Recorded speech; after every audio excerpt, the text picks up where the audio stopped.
région constante présente de petites variations déterminant les différentes classes d'immunoglobulines que vous allez voir dans 2 slides suivants. Et elle est pratiquement constante dans une même classe. Donc elle est la même dans une même classe et elle diffère d'une classe à l'autre. Je reviens à cette région variable. La région variable présente 110 acides aminés. On a déjà dit que l'anticorps, c'est une protéine, donc c'est un polypeptide. Alors c'est une chaîne d'acides aminés. Seulement au niveau de la région variable, il y a 110 acides aminés. Et vous savez, vous, que l'ordre des acides aminés détermine le type de la protéine. Donc, imaginez combien de combinaisons possibles j'en ai. J'ai une infinité de combinaisons possibles d'acides aminés, donc une infinité de protéines possibles et de chaînes variables possibles. Chaque combinaison de ces acides aminés est spécifique d'un seul type d'antigène. Donc, à chaque fois que le BCR présent à la surface du LB va reconnaître un antigène, il va fabriquer l'anticorps spécifique de cet antigène, spécifique, c'est-à-dire une combinaison d'acides aminés au niveau de la région variable qui est spécifique à cet antigène déterminé. Alors, j'ai une possibilité d'avoir des combinaisons qui sont compatibles avec des protéines de notre organisme, donc des anticorps dirigés contre le soi. Dans ce cas, le LB doit être éliminé pour ne pas causer des maladies auto-immunes, comme vous avez vu dans le cas de la polyarthrite rhumatoïde dans la mise en situation. Passons maintenant aux classes d'anticorps. Donc, on a dit la région constante va différer d'une classe à l'autre et elle est la même au niveau d'une même classe. Voilà les différentes classes. Vous avez 5 classes d'immunoglobulines. Vous avez IgM, IgA, IgG, IgD et IgE. Qu'est-ce qui change? C'est la forme et bien sûr la région constante. Donc vous avez là les immunoglobulines qui sont des monomères, sont les IgG. Monomères, c'est-à-dire c'est seulement en forme de Y. IgG, immunoglobuline G, IgD et IgE, impliqués surtout IgE dans les réactions allergiques. IgA, par contre, est en forme de dimère. Dimère, c'est-à-dire vous avez 2 molécules d'anticorps reliées ensemble. Les 2 Y sont reliés ensemble de cette façon.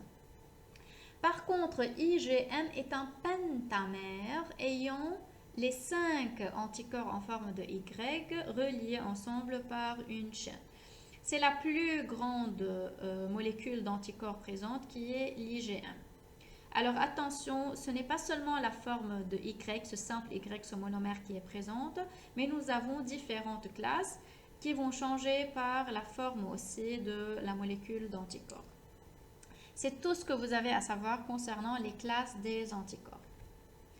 Concernant la spécificité de cet anticorps, un anticorps peut reconnaître un antigène soluble, c'est-à-dire qui circule dans le sang, ou bien membranaire.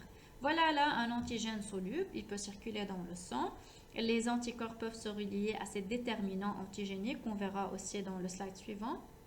Ou bien l'anticorps peut reconnaître des antigènes fixés à la surface d'une cellule, comme la bactérie, ou bien d'une autre particule, c'est-à-dire à la surface d'un virus par exemple. Et ce type d'antigène est nommé dans ce cas membranaire parce qu'il est fixé à la surface d'une membrane, d'une cellule ou bien d'un virus, d'une particule, et l'anticorps va venir reconnaître cet antigène membranaire. Chaque anticorps est spécifique d'un seul épitope. C'est quoi l'épitope? Voilà là n'importe quel antigène, qu'il soit membranaire, qu'il soit soluble. Cet antigène possède des épitopes. Là, les épitopes sont représentés par les bleus, carrés bleus, triangles rouges, semi-cercles jaunes. Donc, ce sont des déterminants antigéniques, je les nomme. Et chaque anticorps ne va pas reconnaître la globalité de l'antigène, mais il va reconnaître l'épitope seulement. Donc, on dit que l'anticorps est spécifique de l'épitope et non pas de tout l'antigène. La partie dans la région variable, que je nomme aussi la région hypervariable, qui est capable de reconnaître et de se fixer à cet épitope, est nommée le paratope. Donc, épitope et paratope sont complémentaires, c'est-à-dire ils sont en forme de puzzle. C'est ce qui permet la fixation de l'anticorps à l'antigène, plutôt à l'épitope de l'antigène. Le site de liaison paratope et épitope ont des formes complémentaires, c'est comme la clé serrure, et une affinité chimique. Affinité chimique, c'est le fait d'aimer l'un l'autre, c'est-à-dire chimiquement, ils sont capables de se lier ensemble. Le site de liaison de l'anticorps ne se lie pas à l'antigène pris globalement, comme je viens de l'expliquer, mais à une petite partie de l'antigène appelée déterminant antigénique ou épitope. L'affinité chimique est assistée par la présence de liaisons non covalentes. Donc c'est ça qui permet de relier épitope-paratope. Ce sont les liaisons non covalentes du point de vue chimique. Donc cette idée, épitope-paratope, les termes scientifiques sont à retenir. Là, il vous montre la liaison anticorps-antigène par simulation sur ordinateur dans 1 et interprétation schématique dans 2. Vous voyez là les liaisons non covalentes qui s'établissent entre l'épitope, le déterminant antigénique, et le site de fixation de l'antigène sur l'anticorps. Passons maintenant à la notion d'anticorps monoclonaux et polyclonaux. C'est une notion très simple. Revoyons ce même antigène avec les déterminants antigéniques qu'il en a, les épitopes. Si les anticorps fabriqués sont dirigés contre un seul type d'épitope, comme vous le voyez là, les demi-cercles jaunes, je nomme les anticorps des anticorps monoclonaux. Mono, c'est-à-dire un seul type d'épitope.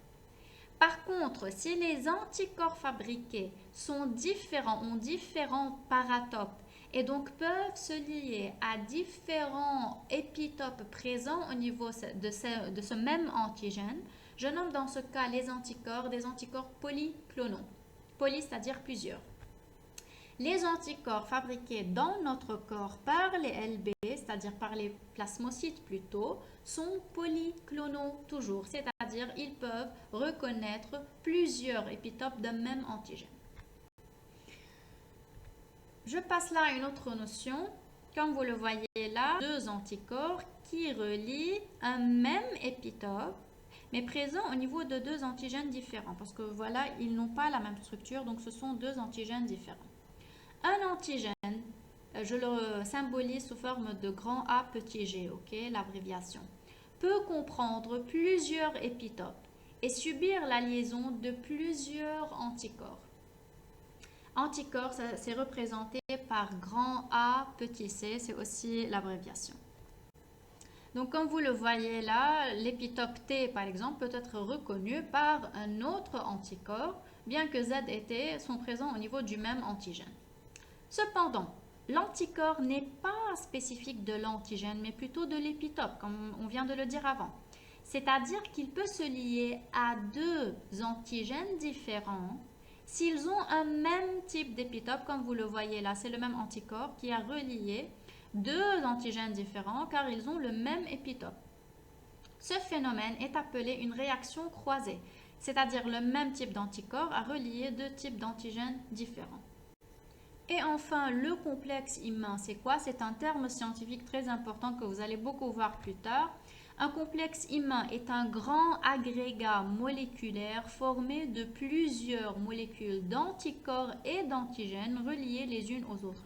Comme vous le voyez là, vous avez un antigène, voilà les épitopes. Un même anticorps va relier deux antigènes qui sont de même type ou bien de type différent. Mais voilà, donc il y a un lien qui existe entre deux cellules différentes portant des antigènes par le même anticorps, ce qui forme des agrégats. Et enfin, pour s'exercer, reproduire le schéma suivant en ajoutant de nouvelles molécules d'anticorps correspondant aux antigènes représentés. Alors, vous avez là deux antigènes avec différents types d'épitopes. Essayez d'imaginer quelle forme doit avoir le paratope d'une nouvelle molécule d'anticorps pour être capable de fixer les épitopes jaunes et verts qui sont dans le premier antigène et jaunes et verts qui sont dans le second antigène.